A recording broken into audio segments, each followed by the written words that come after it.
Monday. It's 8:30. It's Bailey and French Monday Live. I sound like a presenter now. I think I've been watching too much Super Bowl, and getting into it. How are you doing, Holly?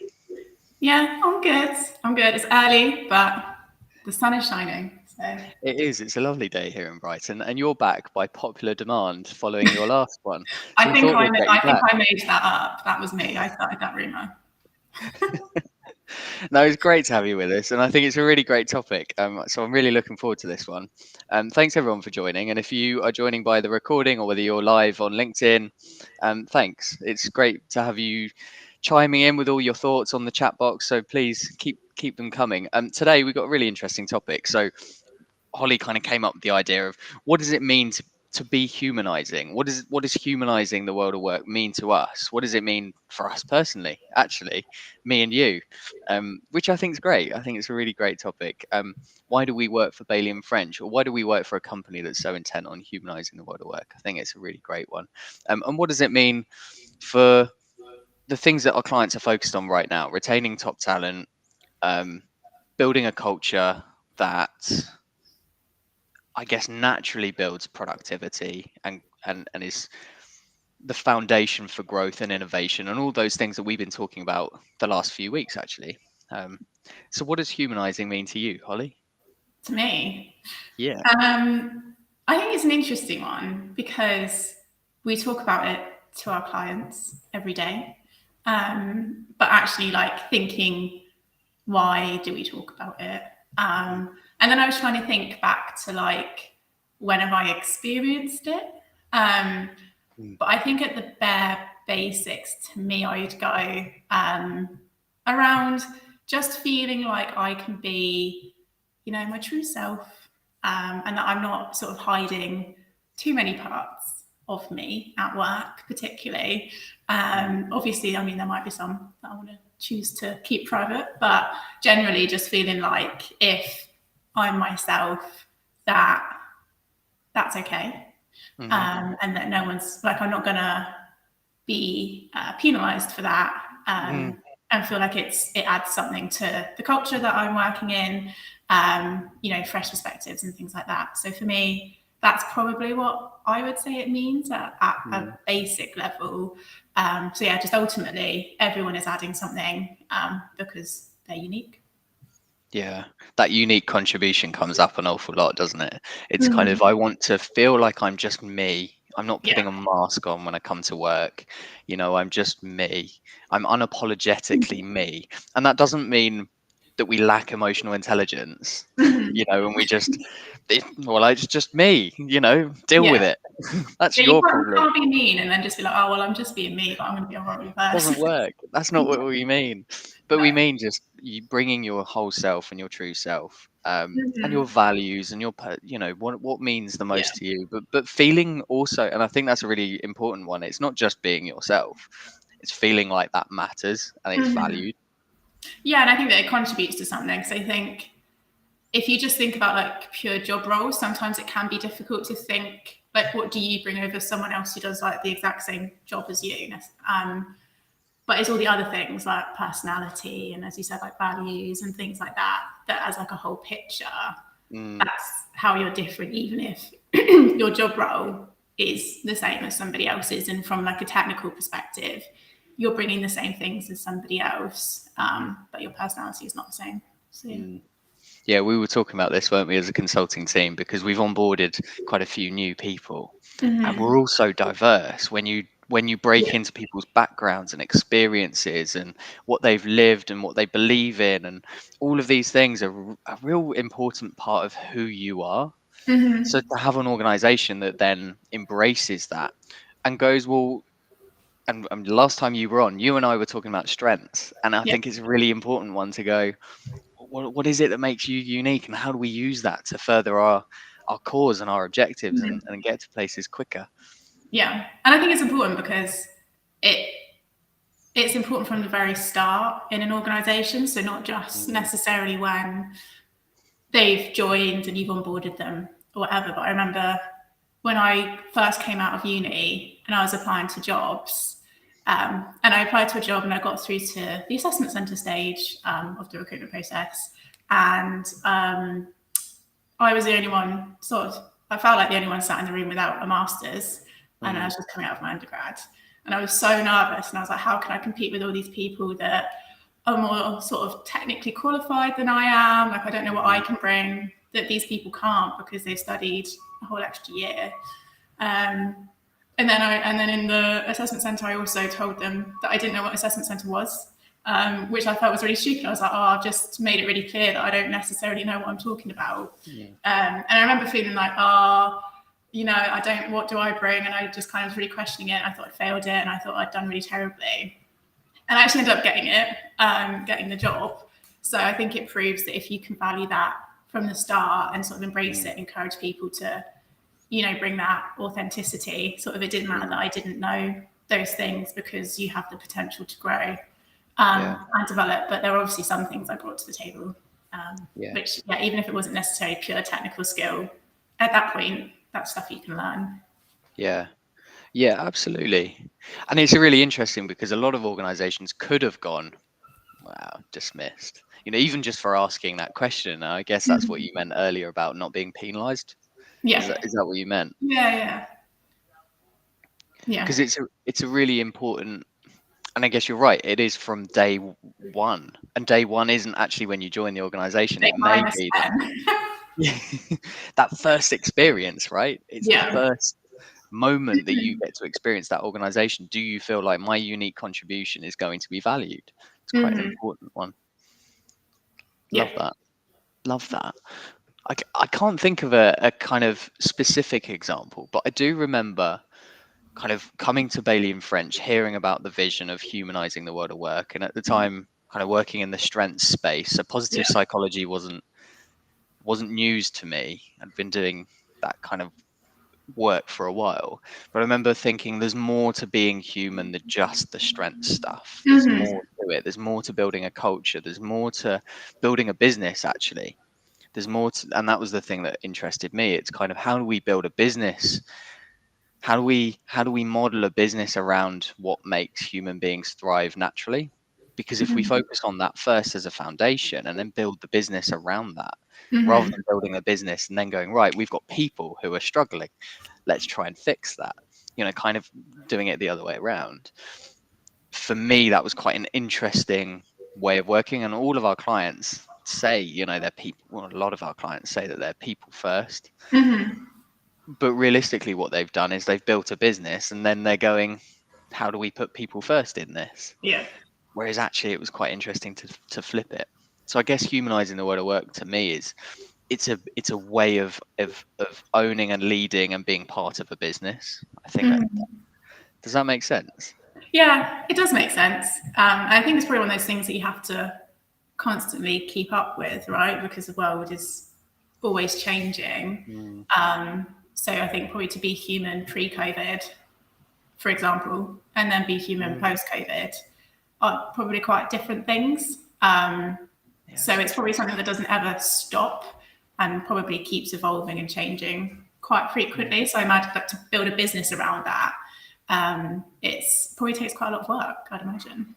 Yeah, that's really interesting. I hadn't thought about that. What do you mean? Because that, you're right, there probably is some differences.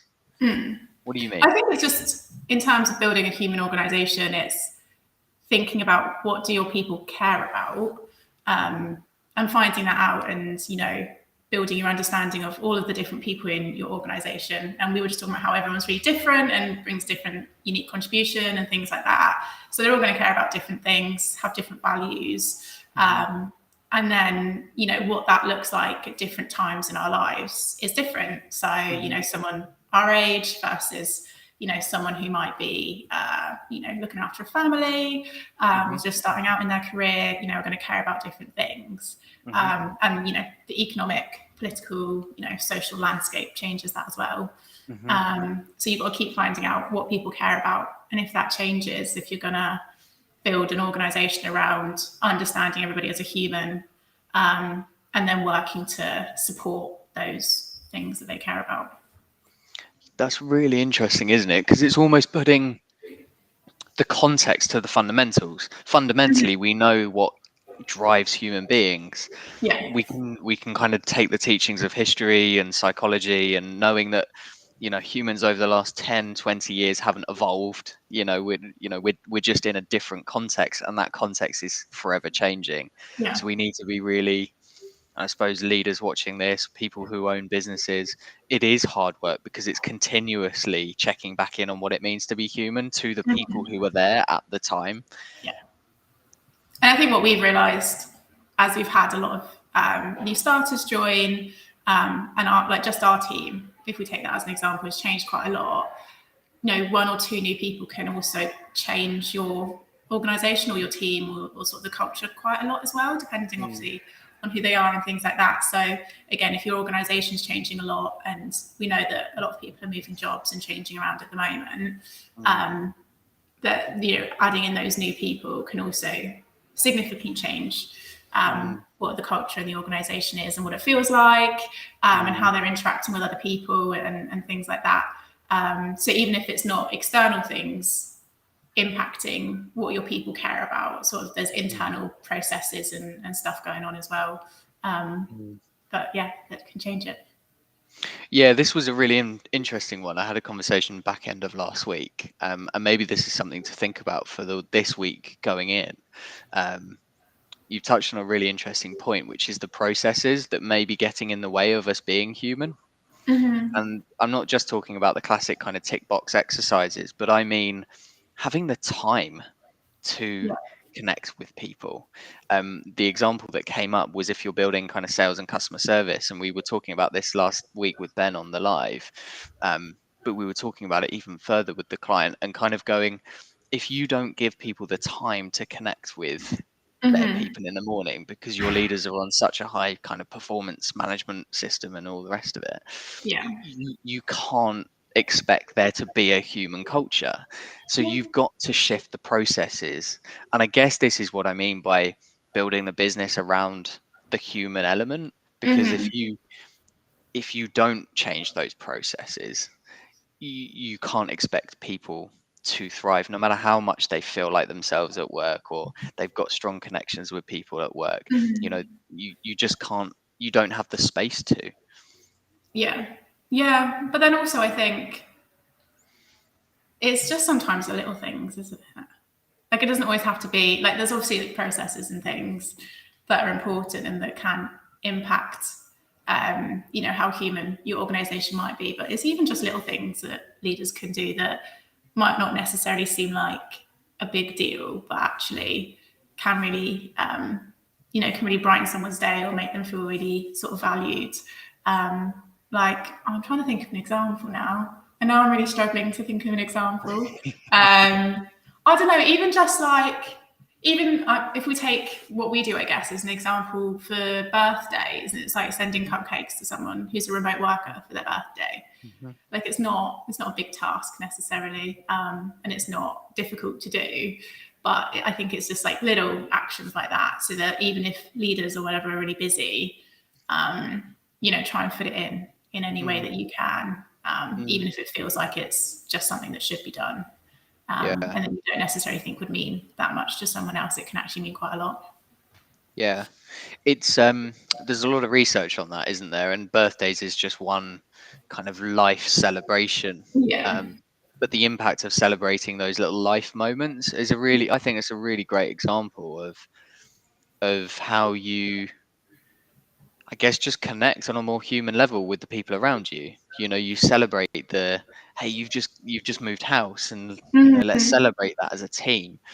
You've just had a birthday, you've just got married, or actually, and you know, let's face the toxic positivity of positive psychology, right? You're going through a really shit time. Let's do something about that together, because we're in this together, and that's what being a team is part of. Yeah, you're right. It's sometimes those little moments that are quite important. Yeah, and I think the piece around sort of the more difficult times actually is also quite important, in that there's something to be said when you can turn up to work and you can just kind of be like, look, I'm having a really bad day, or I'm having a really bad week. I'm not going to be on top form. Can you just bear with me? and being able to say that and not have to try and pretend like everything's okay and that you're really happy and you're super switched on. I think there's something in that as well. So yeah, you're right. It's not just all of the sort of the positive things and the celebrations, but the space to just be like, yeah, actually, you know what? I don't really want to chat because, you know, something's happened and I'm not in a good mood. Yeah. And I know a lot of the conversations that we have is, well, if we have this kind of more empathetic environment, this kind of more compassionate environment, does this give our employees wiggle room to kind of take the mick and, you know, take days off and, you know, all the rest of it? And it's a really interesting balance, isn't it? Yeah. And I guess it's probably quite difficult to find that balance. I mean, yeah, I don't know. I guess because I don't personally, lead a team or lead an organisation, obviously.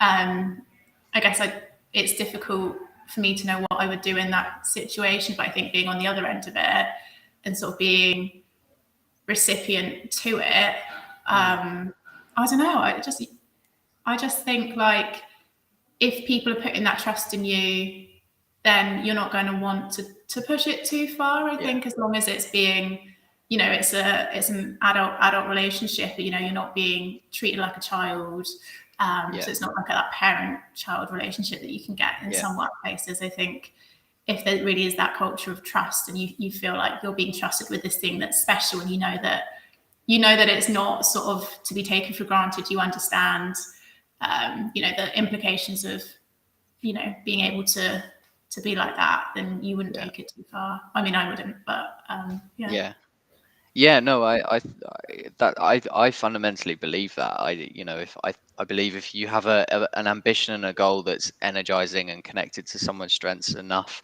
for them to buy into it and feel engaged in it, and you trust them implicitly, and you are there to measure outcomes rather than the inputs, kind of that's how we should lead, and we should lead organizations. I think it's a really interesting one though, and it kind of comes to our second point, and this was another reason to get you on and get your thoughts, because you're right. You know, you don't lead a huge team, but you are a really key, important person at Bailey and French. You're a lead consultant. You work on some amazing projects, global projects as well. And there's something for me that every one of our clients is facing right now, which is how do we hold on to people who are great at what they do and love what they do? And what is it about creating a more human workplace? And I guess we've touched on some of these elements, but what do we really value in working for a place like this? And what should people be doing first? And we've talked about little moments, we've talked about the processes, but kind of, I don't know, why do you work for a human workplace? What does it mean to you? The first thing I thought when I think about this question, I guess, is for me, I value it because it means I can learn and, you know, make mistakes and fail, because I know that I'm not just being relied on for like one single thing. Like I'm not just being relied on to make sales targets. That's not sort of the pure driving force of why I'm in this role. Because if it's a human workplace, then actually I know that, yes, that's sort of might be one element of what I'm doing here, but actually I'm being valued and I'm here to bring X, Y, and Z sort of aside from that. And so it creates that environment where actually I can learn new things and try new things. And, you know, if I don't get it right, then it's okay. And I think that's probably something that's quite important generally, because obviously there's lots of people changing jobs, and as you take a new job, you inherently have to learn a lot of new things and get up to skill and up to speed with, you know, what's going on in that organization. So a lot of people are going to be going through quite steep learning curves, I'd imagine, with lots of new jobs out there. So I think, having a human workplace means that actually people are probably going to learn quicker because they've got other things to sort of boost their confidence and keep their motivation up, whilst they're still, getting up to speed with certain aspects that they might not be familiar with. So I think that's it for me. So sort of when I joined here, that's what was really important, because there was definitely some aspects of the role that I had to learn, and some aspects that I'd got experience in already. But knowing I had other other parts of me that I could bring and that people sort of respected me for and valued me for, helped me to feel more comfortable in doing that, basically. I don't know if that makes sense. Yeah, no, it does. Yeah, it absolutely does. I hadn't necessarily, and we talk about obviously kind of creating a culture of continuous learning and improvement and having that growth mindset and the psychological safety that enables people to feel safe to do that. We talk about that a lot, but it's really interesting when you think about that being a really key part of a retention plan. I don't think a lot of companies are making that connection. Yeah, and I think, well, yeah, it's difficult because I think, as you said, if leaders are really busy, people just want people that can get things right and done, the first time and get things done quite quickly. And it can take a bit more time to let someone get up to speed and learn something new. But yeah, it's something that's really important, I think, because we're always learning. Things always change. You could be 10 years into your career, 15 years into your career, and you're still learning new things. And new things become important. And I think we see that a lot as well in how things shift in focus from, well-being being really important and being sort of a huge driving force within organizations, to it changing more to leadership and sort of line manager capability, and even just sort of, I don't want to say trends, because obviously like well-being is not a trend, but different things become sort of motivators within organizations, and we see that generally across the board. Even then, as a leader or a manager, you've got to keep up to date with that. And as an organization, it's making sure that not necessarily even just keeping up to date with it, but being the forefront of it and being the driving force and sort of being an innovator in that space. And in terms of sort of human workplaces, I think humanizing the world of work, obviously we talk about it a lot, and it's what we are striving for, but it can be quite innovative, I guess, for some organizations. And do you want to be that sort of leader as an organization in driving that, or do you just want to be sort of playing catch up once it's already sort of mainstream? It's a really, yeah, and that could be the difference between you losing all your talent this year and not, because people have already moved. People have moved. I think what we've seen over the pandemic in particular, and well-being was a good example actually, because people have already moved and taken those steps. I think the clients that we're speaking to now, who are maybe a little bit further forward thinking, or maybe just are more agile and naturally more able to pivot, you're right, they're already thinking about this. They're already embedding workplace practices, ways of working, human, kind of really important human skills. So Yeah. really kind of educating people on how to be an empathetic, compassionate leader, but doing it in an effective way. Because as you quite rightly pointed out, a lot of people will have sales targets, Ben and I were talking about this last week, and those things, those outcomes are still really important. That is the fundamental of a business. It's kind of, that's the bread and Well, butter. You have to kind of be employed, right? yeah. And that's really important. You can't lose sight of it. But how we do that is what we're talking about here. Yeah.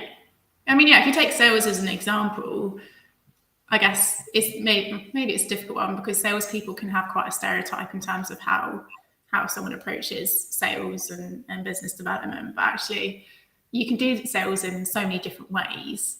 It's not, you don't have to be that sort of stereotypical salesperson in order to be able to do that. You can approach it in your own way. You can be a bit more, I don't know what the word is. I don't know. I'm not shy, but like you can take a bit more of a sort of measured sort of approach to sales that isn't sort of necessarily, super outgoing. So a little bit in your face sometimes, and you can reach the same outcome, but you've done it in very different ways, and that's okay. And again, from an organisation point of view, it's trying to not have those expectations that everyone's going to do everything in the same way. And just because it's not the way you would do it doesn't mean that you're not going to get to the same end point, or goalpost, or whatever you want to say. So yeah. Yeah, it again full circle back to the whole unique contribution thing, right? So Hmm. how a workplace is helping people to identify what is your unique way of doing things. What is what do we value about that? How are we building a team around the fact that we've got all of these different diverse thoughts and experiences and strengths, and how are we helping you as a team maybe connect and join those dots and continue those conversations to Hmm. change to the context that's forever changing, as you said. What's motivating people today, what's motivating you tomorrow, what's happening in your life. Yeah. How do we I'm trying to think of examples that we've done recently. We build this into our check-ins, we build this into Friday learning, we build this into kind of quite a lot of the conversations and one-to-ones that we have at Bailey and French. It's never one thing, is it? It's kind of a combination Yeah. of different things. Yeah, definitely. I was trying to think if there was any other examples I could think of when we do it. But no, I think you're right. It's just in all of those everyday interactions, in your one-to-ones and the team meetings, even in like the group chats on Teams and just stuff like that. Yeah. Yeah, it's just sort of it's all the everyday interactions. And it just being clear up front when you join, and you're going through the process of joining the organization, and it's the first thing that people talk about, and it's sort of how you're introduced to the organization. Is like, this is how it is, this is the way it's going to be, and this is why we value it. And that expectation set from day one, so that everybody coming in sort of buys into that. Yeah. Yeah, it's the felt experience, isn't it? It's So I guess thinking about, so we've got a few minutes left, right? So we're halfway through February. We Yeah. know that a lot of people are talking about strategy. They're talking about kind of getting a plan in place for the new financial year. A lot of people, financial year in the UK in particular, that's kind of coming up, or a lot of budgets are being set. Kind of, there's a lot of upwards and outwards thinking about growth and about how we push the company forward. And I think the felt experience, the human experience, how people are going to practically do that, um, Hmm. is probably on the top of everyone's minds at the moment. Or if it isn't, it definitely should be. We Hmm. talked about it on the webinar on Thursday last week. Here's some practical steps. Make a list of everything that all the initiatives that you're dealing with, Yeah. um, and planning to put in place, and then try and allocate them to the PERMA model, the model around human flourishing and thriving. I guess people are going to be wanting to do something very similar, but with teams, with their Hmm. leaders, kind of taking that very structured approach to, okay, what do we need to, we know what we want to do. Our strategy is pretty much in place, but we need this kind of human culture. What do we need to do? What are the initiatives that we're pushing forward? Mm. Are you hearing that from clients? Any closing remarks on those sorts of things? I think my first thought was just also trying to make sure that you're not doing too many initiatives around it. I think obviously people can get quite like overwhelmed with lots of different things going on, and things to think about, and so I think trying to keep it simple, but ultimately just finding out what your people are actually thinking. So I think it's easy to make assumptions about what people care about, or how they're feeling, and you might, if someone asks you the question like, oh, how are your people feeling, you might be able to answer it, but how do you know that that answer is Mm, completely accurate? So just first is just taking the steps to actually find out what's going on for the people, probably through line managers and leaders, but ask the question, start the conversation, so that you're not making any assumptions about what's actually going on for people. hmm Yeah, I like that. And it's a really interesting one, isn't it? Because you kind of go, if someone had asked me 5 years ago, how can we help make your workplace more human, or Mhm. something to those effects, ask me the question, I wouldn't have had a clue. I really wouldn't. I Yeah. really wouldn't have had a clue. So I guess it's also making sure that when you're listening, you're deeply listening, and you're being Mhm. genuinely curious, and you're digging a little bit deeper than just surface level. Yeah. Because actually, for a lot of people, this is new grounds to what a human organization actually means to people. And it may be even and I know a lot of people are getting focus groups together and running surveys and all of those sorts of things, but maybe just coming back to the same focus group and running it again and going, now I've given you the freedom to think about it. Let's run that conversation again and see what comes out a little bit different. Challenging those assumptions from the first time around. And being human will mean different things to different organisations. So I don't think it's going to have the same definition across the board. So define it how you want to. Love that. That is an awesome closing remark. You're so right. Of course, it's going to mean different because there's different human beings in that organisation. That's awesome. See, back by popular demand. We are over time. Thank you, Holly, for joining this morning. The sun is literally there and is about to blind me, so we're going to have to go.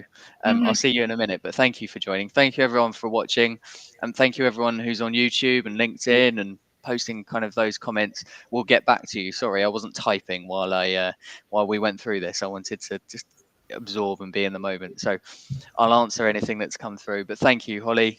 Thanks everyone. See you next week. See you soon.